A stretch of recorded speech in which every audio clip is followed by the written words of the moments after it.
and welcome to the 2025 FIM Junior Motocross World Championship. This weekend we're in Romagny in the northwest region of France, around 30 minutes drive from the GP circuit of Ernay. Now, over these next few days we're going to witness some very young and talented riders trying to make a name for themselves in the sport of motocross. In fact, we've got around 240 riders across 34 nations entered this weekend.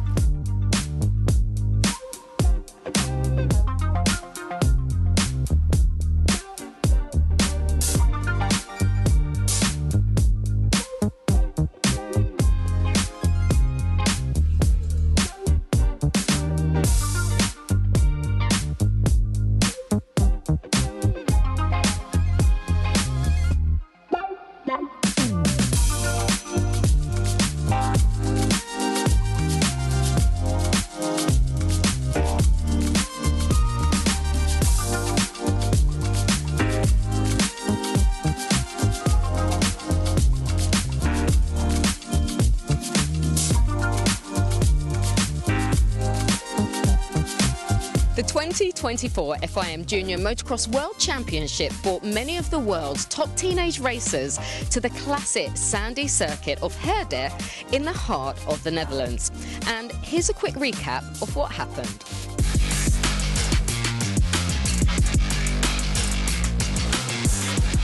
In the first 65 race, Nico Verhoeven of New Zealand got off to a flying start by securing the Fox Holeshot, and from there pretty much dominated the race, taking the win in race 1 by almost 10 seconds from Cash van Hammond of the Netherlands and Theo Koltz of Estonia.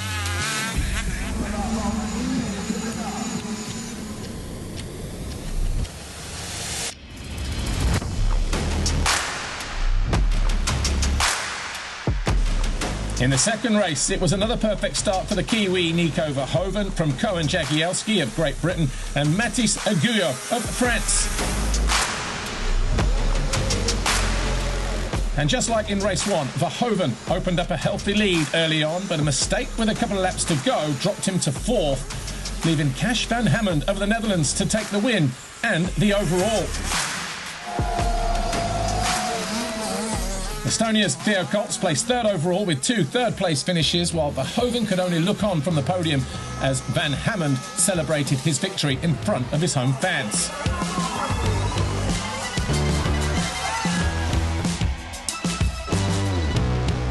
In the first 85cc race, it was Austria's Moritz Erneke on the 929 who took the Fox Holeshot from New Zealand's Levi Townley on the 26, who went on to win by almost 5 seconds from Slaney Goya of France and Victor Lepala of Finland. Estonia's Lukas Liot was 4th, and in race 2 it was Liot who took the Fox Holeshot and after finishing 4th in race 1 was out for redemption.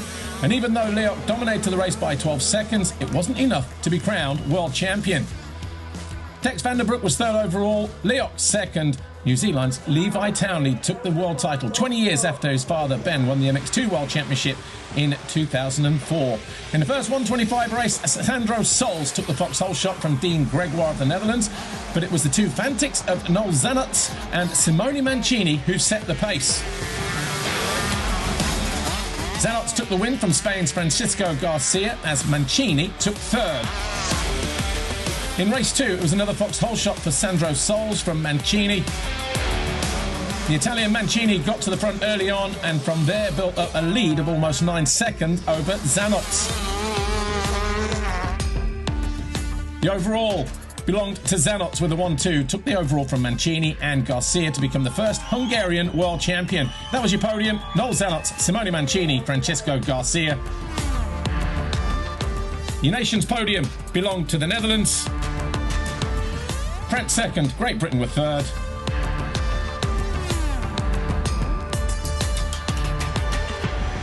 And what was a fantastic weekend in the Netherlands, and confirmation then of how it finished in 2024.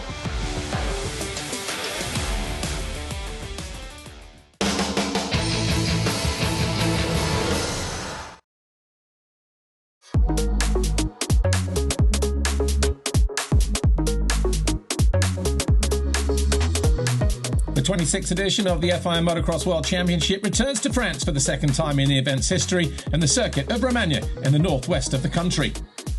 Romagna sits on the fringes of Fougères in the region of Brittany, and whilst the town might be fairly tranquil, Fougères is more upbeat, boasting an impressive fortress-style castle dating back to the end of the 10th century. Now, some of the biggest names in our sport have left their mark on these Junior World Championship. Riders such as Jorge Prado, Jet Lawrence, Ryan Villapoto, Zach Osborne, Ken Roxon, Jeffrey Hurlings, Tim Geiser, Eli Tomac, Paul Jonas and Maxime Renault have all been crowned Junior World Champions, and this weekend we will crown 3 more.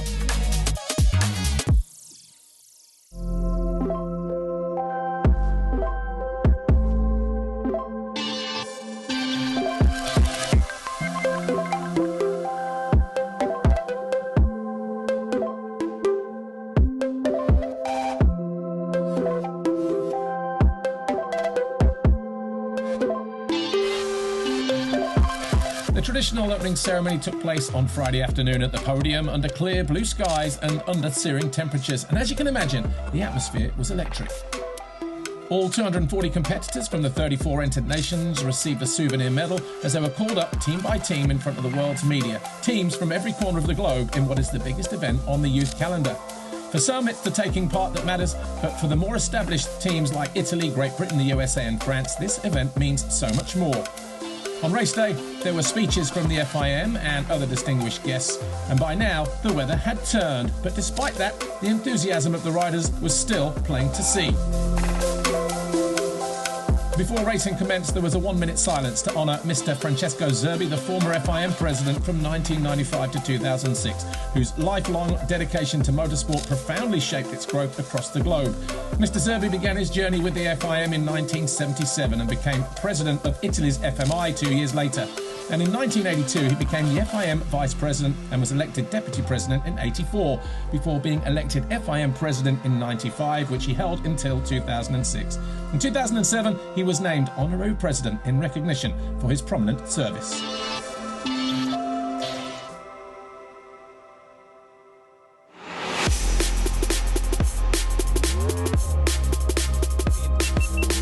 It's time now to take a closer look at this typical hard-packed French circuit here in Romagna, France, with home rider Raphael Manillo and Dean Gregor from the Netherlands in our GoPro track preview.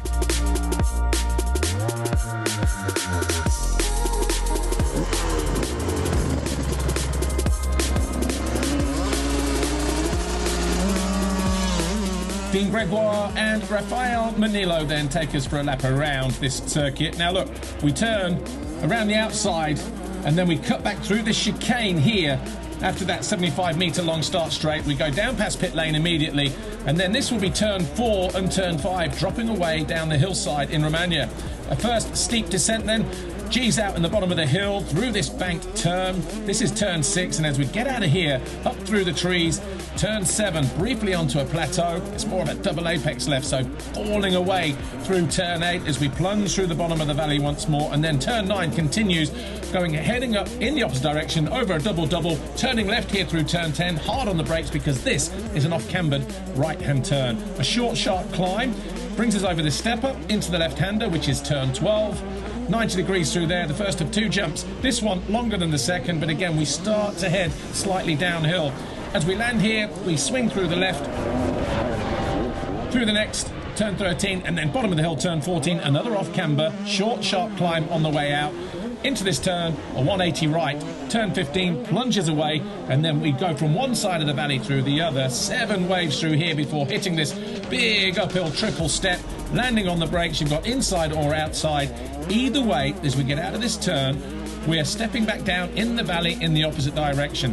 This big tabletop here, and as we come into land, we step up again. If you go short, you've got a tight turn, or you can go outside, and you can triple your way down the step down on the exit. Back through the valley. Very rutty through here, and if we get rain on race day, of course it'll be very treacherous. This is stepping up into what is the final turn before the finish line. Again, you can go inside or outside. There's your finish line. This is a huge big step down. Some of the 65 riders getting over that in dry conditions, believe it or not. Plunging back down the hill once more into this right turn on the gas, and then as we turn through here, turn 20, we crest over this single short straight through the right, turn 21, back up the straight, and then the final turn is on the inside of turn 1 to go down past pit lane. That's a lap of Romagna.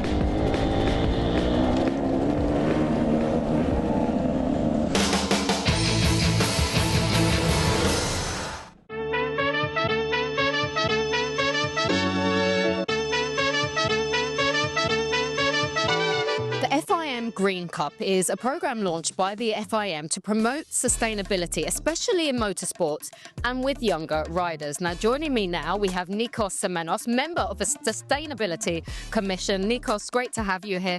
Firstly, just tell us a little bit about the campaign. Yes, thank you very much. The Ride Green Cup is a fun way to show your commitment about environmental protection. It's not only about racing. We have young people around us, 250 riders from all over the world. So we want to educate them and bring them the message that environmental matters and sustainability is something that we should support. If we want to be future champions, we should respect our planet first.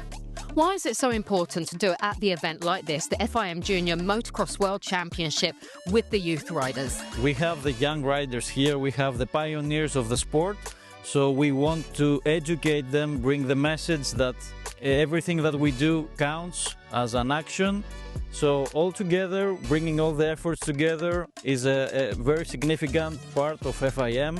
And this is our future goal, to have everyone around sustainability, also the promoters, the riders, the teams, the parents even should be part of this initiative.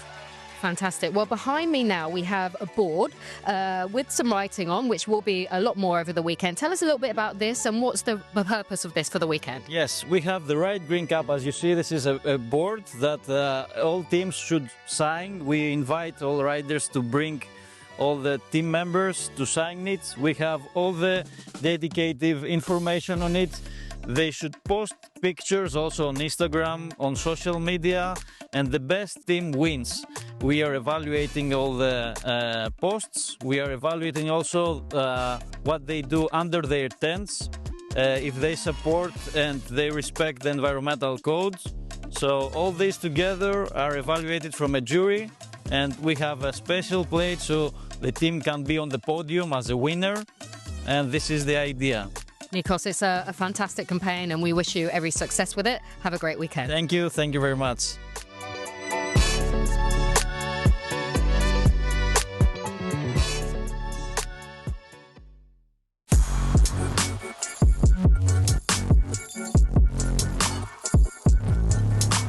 So with me now we have Team GB's John Slade. John, are you excited to be here?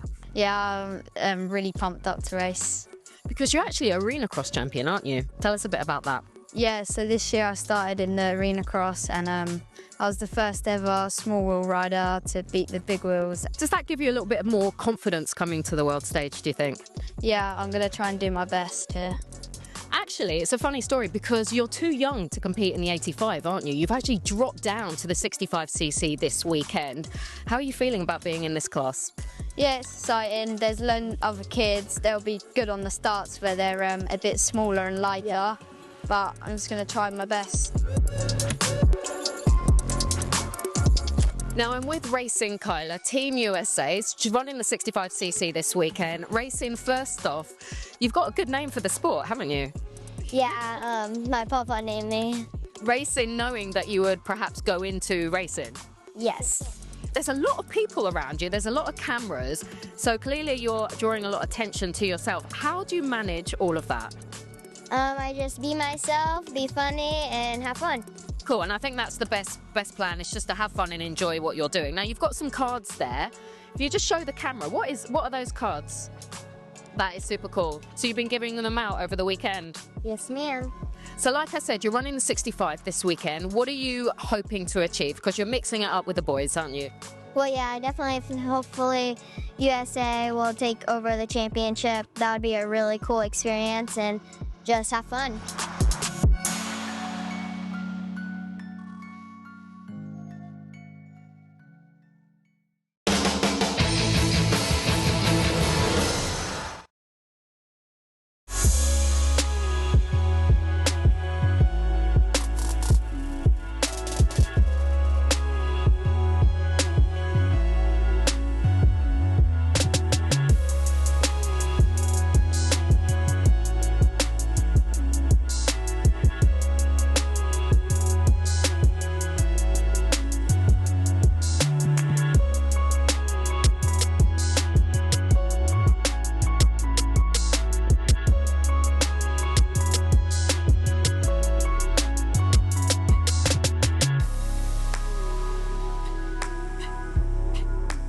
The youngest riders this weekend plan to battle it out for their first big chance of recognition.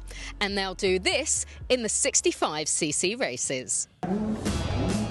Well, in dry conditions on Saturday, the best qualifier was Arthur Anelot on the 300 of France, who topped Group A, and in Group B was Canon Zabojnik of the USA on the number 55 machine, who was fastest. But with muddy conditions on race day, who knows what to expect from this first 65cc Junior World Cup race. The gate drops in, on board with racing Kyla, the young girl from the USA. She's to the outside, her teammate Levi Geese on the 34 to the inside as Canon Zabojnik takes the Fox Holeshot for the USA. Racing Kyla, she's going to emerge in around about 6th or 7th as her teammate emerges in 3rd behind Zabojnik and Aguyo. Look at the rain as they head down the first downhill. Aguyo making a move for the lead, and he makes it stick as well. So we've got a new leader. It's a French rider, Aguyo. Back on board with Kyla. Look how difficult these conditions have changed. Your leader is down. Aguyo goes down. That's going to hand the lead to Zabojnik. Here's Geese. He's still in 3rd place at the moment, making his way through. But look at the challenging conditions now for the 65 riders after a dry racetrack on Saturday. Mathis Aguyo in 3rd for France, determined to survive the tough conditions. He's already fallen once from the lead. Doesn't want to fall again. He makes it over the hill. Canon Zabojnik, though, he leads away. So far, so good for the American on the Cobra. But he runs into trouble. Zabojnik runs into a back marker on the steep incline just after the finish downhill. He's trying to get himself back into the race. And here comes Aguyo. We're going to see a change for the lead here. And the French rider, he loses the front end. He loses his balance. And Aguyo goes down as well. What a crazy turnaround of events in this race. And there is absolutely carnage everywhere around this racetrack, everywhere you look. What a shame. And more problems here. Zabojnik getting going there on the 55. He gets back into the race. He's going to be in around about 5th, but other riders look not so fortunate. They are going down left, right and centre. Are we going to see a red flag? There's Levi Geese. He's still there in 3rd. Well, he's going to rejoin, but all around him, carnage. What a shame. I know I've said it before, but circuit conditions on Saturday were absolutely prime, and these kids, some of them were jumping the big downhill finish line. Well, we do get a red flag, which means Zabojnik is going to win from Aguyo, Geese, Cohen Jagielski and John Slade. Well, despite a period of no rain, track conditions look to be improving ahead of the second race. But either way, race 2 is going to be another difficult challenge for the youngest riders on the smallest machines here in France. The gates drop once again, and another good start for Mathis Aguyo. John Slade up there as well. They're going to dispute the Fox Holeshot as Cohen Jagielski on the 475 creeps around the inside. Look how heavy it is, though. But once again, Aguyo on the 355. He emerges with the lead, looking to improve on his 2nd from race 1. Can he win the World Championship at home in front of his home fans? Horrible conditions once again. Look, not easy for a 65 to get around this hillside circuit in France. Deep ruts, heavy conditions, visibility, all kinds of problems for the riders. But full credit, though, not giving up no matter how difficult, how challenging. It's a real shame, though, because on Saturday this track was perfect and we would have seen some great racing, but that, unfortunately, is motocross. Sometimes it rains, sometimes it pours, and it becomes a real battle for survival. Great images from our crew today just to accentuate how tough and challenging these conditions are. But part of the track's now almost impassable as they were in race 1.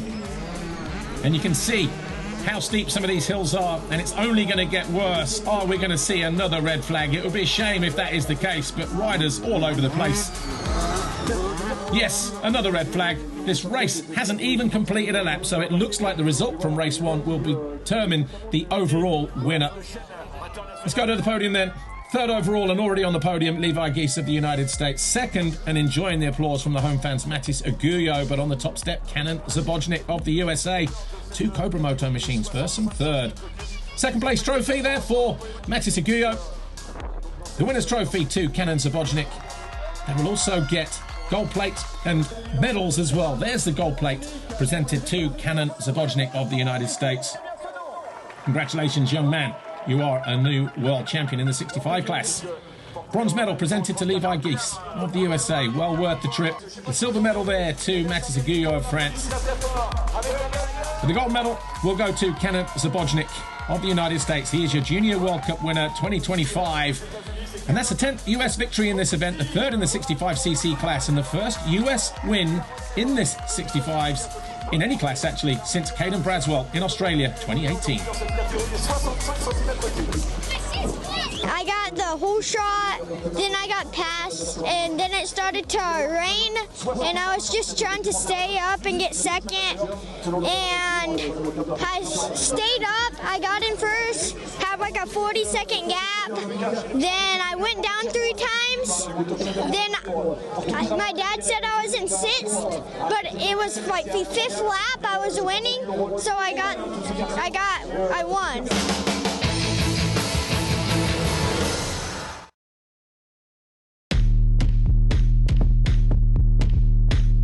Let's grab a few words now with Easton Graves, all the way from Louisiana in the USA. Easton, it's great to have you here. How's it feel to be here? It's an honor. My 3rd year representing USA. This year is going to be your 2nd time on the 85. What are you hoping to achieve in the class? Do you have a goal in mind that you're working towards? This year, obviously make the motos and then just go out there, do my best, and race as a team and come home with the World Championship. Yeah, we have 5 really good 85 riders, 3 really good 65 and 125. So I feel like we have a really good shot at winning the overall. Yeah, okay, brilliant. And in terms of the track here in Magny, have you managed to walk it? Have you checked it out or anything yet? Yeah, I went and walked it with Eric Sorby earlier, and it's a lot of elevation, but I still think we can get it done. Okay, well, last year you were 2nd overall in the 85cc class. I think you picked up a 4th and a race win. I'm guessing this year that gold medal is what you're aiming for. Yeah, I just want to get both good starts and have a good races. Yeah. And just tell us, what advice has your father, what advice has your uncle given you about this event and about racing in general, really? Yeah, they just said, like, feel like in training and just have fun and, yeah. The track here in Romagny, hard pack classic French track, what are your thoughts? I like it, but sand is a little bit better for me, but I also train in hardpack and I'm really looking forward. For the kids that have already shown some promise on the small 65 machines, they then move up to the bigger class. Let's see how they get on in the 85cc races. Well, Lucas Lea of Estonia was fastest qualifier, topping Group A, but it was Rafael Manillo of France who topped Group B. Different conditions today. The gate drops, a muddy start straight on board here with Easton Graves as he gets swallowed up immediately. The other side of the gate, it's going to be hard work for the American from there. Rafael Manillo, good start, but it's Martin Cyrilis of Latvia who grabs the Fox Holeshot. He who leads heading uphill. Enzo Hergozenrath is in 2nd, and he's alongside Manillo, the 2 French riders, 2nd and 3rd, putting on a great fight for the fans early on. This is a battle for the lead. Cyrilis tips over from the lead, and Manillo takes over at the head of the field. Can't afford to switch off, though, because there's his teammate, Hergozenrath, passing him for the lead. Hergozenrath leads, Manillo 2nd, and then Hergozenrath falls. Manillo now leads. Wow, what a race between these two, and they're locked together again. The KTM rider regains the lead from the Yamaha man, Manillo, who tries to get around the inside. Here's Gage Brown. He's in 3rd. Bottom of the hill, he tips over. He'd been 3rd the whole race. Tough luck for the American, but once again, Manillo looking to regain the lead, and he does. Which one of these two is going to come out fighting? Well, there's your answer. 3 corners to go. Manillo gets parked to the outside, and it's going to be a win for Hergozenrath, who will take the checkered flag. He will win race 1. Manillo right behind him in 2nd place, just over a 2.5 seconds between them. What a race that was, and what a performance they put on for the home fans here. Enzo Hergozenrath wins it from Rafa Manillo. Seth Thomas of Australia, he'll take third. Gage Brown and Poker Day round out your top five.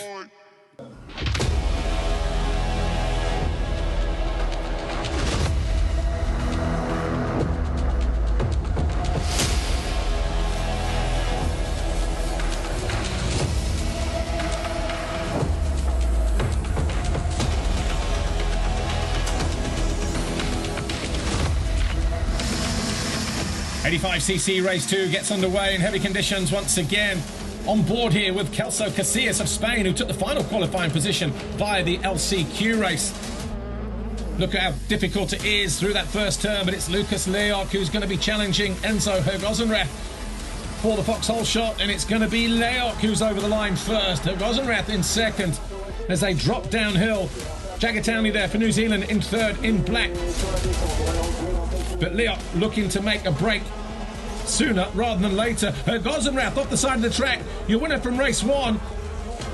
And Manillo almost had to look twice there to see his main rival falling by the wayside. He just needs to keep it on two wheels now. Leoc, the former Junior World Cup winner and European champion, leading the way, hoping to go one better, but it's going to be relying on a few results in and around him.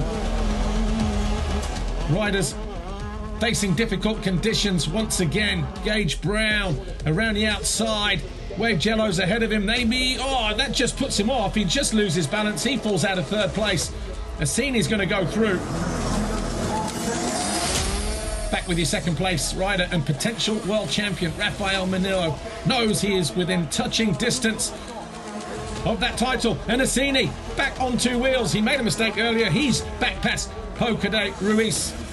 Regains that third place. Looking good for Assini at the moment.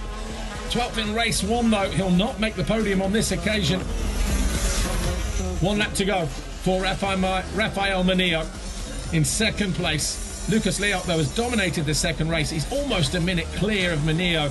Had he not crashed in race 1 and finished in 8th, who knows how this one would have panned out. Out of the final turn though, the Estonian Lucas Leoc will win race 2. It means he'll be second overall for the second successive year at these World Championships in the 85cc division. He celebrates like he's won the World Championship, but all the headlines will be about this young man right here, Rafael Manillo. Second in race 1, second in race 2, consistency paying off as Manillo wins the 85cc FIM Junior Motocross World Championship just 3 weeks after breaking his collarbone. Manillo wins it then from Lucas Leoc, Seth Thomas, Poker Day, Enzo Hergozenrath. That's how it finished overall. Rafael Manillo, massive congratulations. You're the 85cc Junior World Champion and you did it on home soil. Super content de moi, une belle saison. Je termine cette saison en champion du monde. Je suis extrêmement content de moi. Congratulations, thank you. Rafael Manillo just basically saying super happy, it's a great season. And to end the season with a World Championship, he's extremely happy. Hug from Mum. But the podium this weekend, Seth Thomas, third overall on his third visit to the juniors. He's going to come away with his first medal. Second overall for Lucas Leoc of Estonia. Back-to-back silver medals for the Estonian.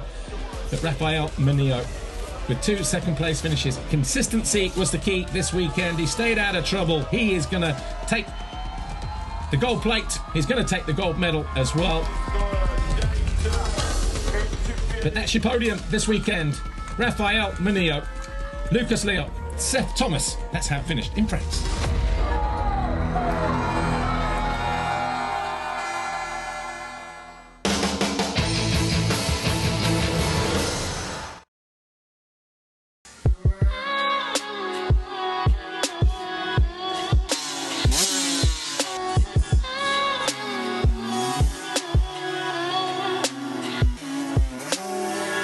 Hello everyone and welcome to the 2025 FIM Junior Motocross World Championship. We're here in Romagny, France, and I'm joined by home rider Mano 4, who's going to be competing in the 125 class this weekend.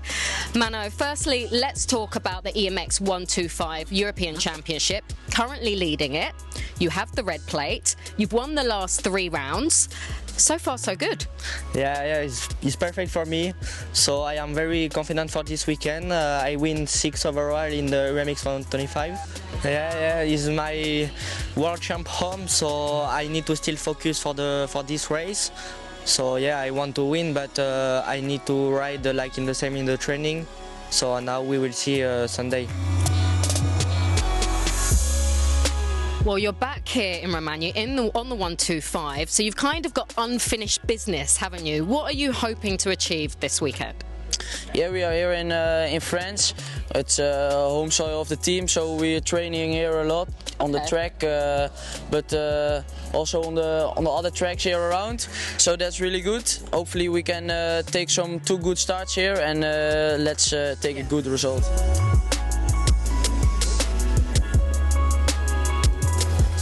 The fastest class this weekend will see riders who are close to advancing to professional careers with bigger teams. The 125cc races will highlight the best from the rest. EMX 125 star duo Nico Alvisi and Mano 4. They are the fastest qualifiers. They're tied at the top of the European Championship, but who will win out here this weekend? EMX 125. Race 1, gates drop, clear skies, muddy conditions. Mano 4 and Moritz Ernicke side by side in turn 1. But it's going to be 4 with the Fox Holeshot when they come out the other side. Kubelin's right at the back there, look. He's got a lot of work to do. Mano 4 leading the way. Alvisi second. Loses balance. Charlie Richmond of Team GB gains full advantage of that, but it's 4 looking good early on. Richmond under pressure. In that second position, Alvisi coming through into second place. He's going to go after his main rival. That's him at the top of the hill.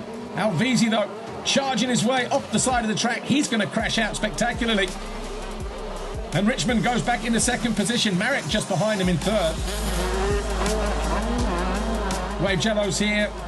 Nico Manini looking to go after Vichlef Marek. These two fighting over third place. The Italian sneaks by and into that third place. Marek now under pressure from Alvisi, who is back on the charge. This is for fifth place. Alvisi finds his way through. Was that a Wave Jello? I think it was, to the side. And Alvisi down again. Not a good race, this, for the KTM rider for Italy.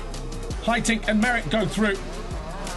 Oh, Manini goes wide. Mantovani pushes his way by. That's for third place. The two Italians need to work together as a team. Oh, a mistake there for Mantovani. He gets back on the case. Manini doesn't want to get him, doesn't want to let him back by. The two riders almost come together. No such problems for Mano 4, though. He leads from start to finish, rounds out the final turn. He wins race 1, celebrates in style. Mano 4 wins race 1. Charlie Richmond second. Mantovani, Manini and Heiting, they top 5. First blood then to Mano 4 as he wins race 1, but can he hold his nerve to come away with the World Championship in race 2? Only time will tell. Improving conditions all the time. The rain looks like it is subsided for now. 125, race 2, the final race of the weekend. The final race of these championships. Over on the left-hand side, Mano 4 with another flying start. So too Alvisi, about 7 riders to his left. But it's going to be 4. Who comes away with the Fox Holeshot once again? Kubelin's just behind him in second. Alvisi in third. Mantovani in fourth.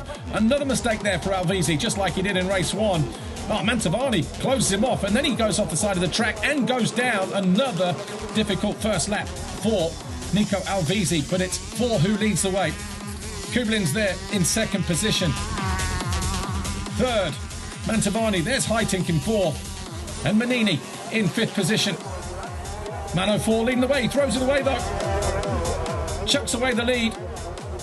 He's going to pick himself up in around about, fourth, fifth place, because Mantovani's gone through, Kubelin's gone through, Heiting was right there. There's Mantovani third. There's Mano 4 in fourth. And another mistake for the Frenchman. And hanging off the side of pit wall there, the team and the team manager telling him to concentrate as he goes by them. Here's Mantovani under pressure from Mano 4. 4 makes the pass for third, but it's now second because we've got confirmation that Danny Heiting is going to be disqualified for riding out of bounds alongside the start straight at the start of the race. Ryan Opliker here, he's in 9th in race 1, 6th in race 2, but he takes a wild trip off the side of the track and finishes off the side of the finish line jump there. Jacobs Kubelin's though, no problems for him. A cool, calm head the whole race. He'll be rewarded with victory in race 2. That'll also secure him a bronze medal. But Filippo Mantovani will take second in the race. but with a win in race 1 and a third in race 2, that'll be good enough for Mano 4 to be crowned FIM Junior 125 World Champion for 2025, and no better place to do that than on home soil. He can't believe it, the fans can't believe it. What a massive day in the career of the young Frenchman. He celebrates with his team boss, Loic Lafont.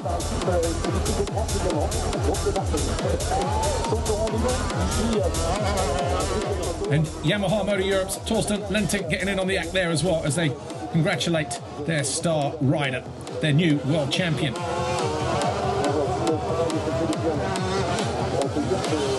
Big day for Mano 4. He takes the overall then. Filippo Mantovani second, Jacobs Kubelins third, Manini will finish fourth overall, and Jan Bervoort will finish fifth. Mano 4, massive congratulations. You're a 125 Junior World Champion. You did it, but that second race was not easy for you. Yeah, the second race is so crazy for me. I take the good start, and after I crash 2 times, so yeah, I win the world champion. I am so happy. Thank you my family, thank you my team, and now we will see next week. Well deserved. Enjoy the moment. Thank you. Go down to the podium then. Third overall, Jacobs Kubelins, a 12-1 for third overall, his first junior medal. Second overall, Filippo Mantovani of Italy, who was also third in the European 85 Championship back in 2022, so gets another medal here this weekend. Mano 4, though, with a 1 and a third for the overall victory. First and third for the young Frenchman. Trophies being dished out. Third place to Jacobs Kubelins. Second overall, Filippo Mantovani. Mano 4 will also get his replica boat as well for his efforts here on home soil. He'll also get the gold plate as well. Mano 4, 125 Junior World Champion 2025, and the 5th French rider to win a Junior World title now. Of course, the riders can't leave here without medals. Bronze for Jacobs Kubelins, silver to Filippo Mantovani, and gold to Mano 4.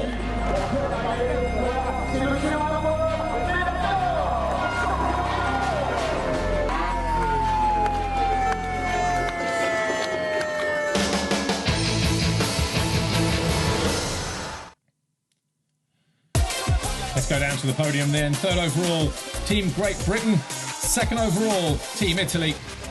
France, though, are the world champions for 2025, finishing with the lowest score. Manager Lucas Betches, Mattis Aguirre, Rafael Manillo, and Mano 4 there on the podium. Taking their gold plates. Bronze medals to Team Great Britain. Silver medals to Team Italy. And, of course, gold to France. They are the 2025 Nations winners here on home soil. What a day, what a weekend it has been. 2 wins and a second, 2 out of 3, ain't bad, as they say. The overall classification then belongs to France, with Italy second, Great Britain third, the USA fourth, Latvia fifth. Let's go down and talk to the team manager of France, Lucas Betches. I'm very happy for the all rider. I win in France for it's fantastic. The French Federation is very good. I have a good rider today, and I win in 85, 125, 65 seconds. It's top.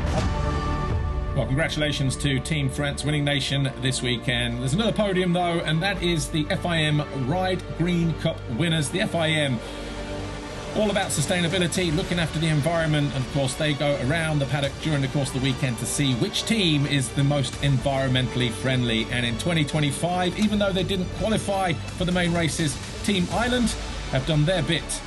And it's Team Ireland who are the winners of the FIM Ride Green Cup for 2025, showing an understanding about sustainability towards the environment.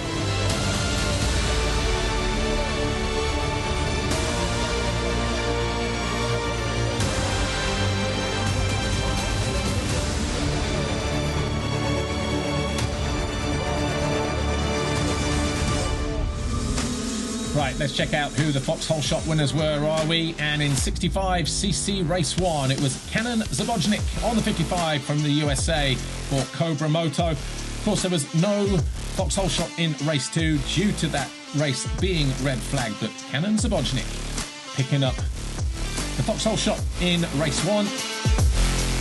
Well worth the trip, wasn't it, in the end for him? Coming over, getting the Foxhole Shot, and of course being crowned 65cc Junior World Cup winner. In 85cc race 1, it was the Latvian Martin Cirilis on his Husqvarna by about a bike length, look. Good job to Martin's Cirilis.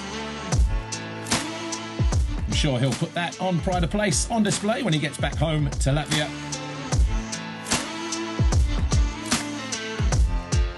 Could he do it again in race 2 though? That was the big question. Well, the answer was no, because 111 there inside gate from Estonia. Lukas Leok on his KTM was first over the line. He went on to win the race and come away second overall in the 85cc championship. Big star of the future right there though. Lukas Leok picking up the second black plate. And what about the 2 125 races? Well, certainly in terms of weather, they got the long straw, if you like, the best weather conditions. Mano 4 in race 1 for Team France. And for Yamaha, look how big that gap was as well as he crossed that Foxhole Shot line. See, the rain started to fall right at the end of that first race. That was right before the 65cc race 2. That's why they struggled today. But Mano 4 picking up the first black plate in race 1. And could he do it again in race 2? We're about to find out. Inside gate once again for the number 295. The answer was a big fat yes. Mano 4, 295, Team France and Yamaha. 2 Foxhole Shots. He came away with the 125 Junior World Championship title. Mano 4 on fire out of the gates in France.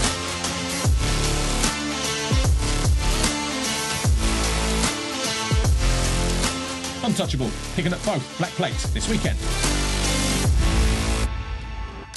This weekend, we have witnessed a showcase of talent of some of the most promising rising stars in the future of this sport. Massive congratulations to all our junior world champions in 65, 85s and 125s. And of course, congratulations to Team France, who picked up the overall team victory on home soil in front of their home fans. No doubt they'll enjoy this moment on the podium. We'll be doing it all again next year with the next generation of rising stars. We'll see you then. Bye for now.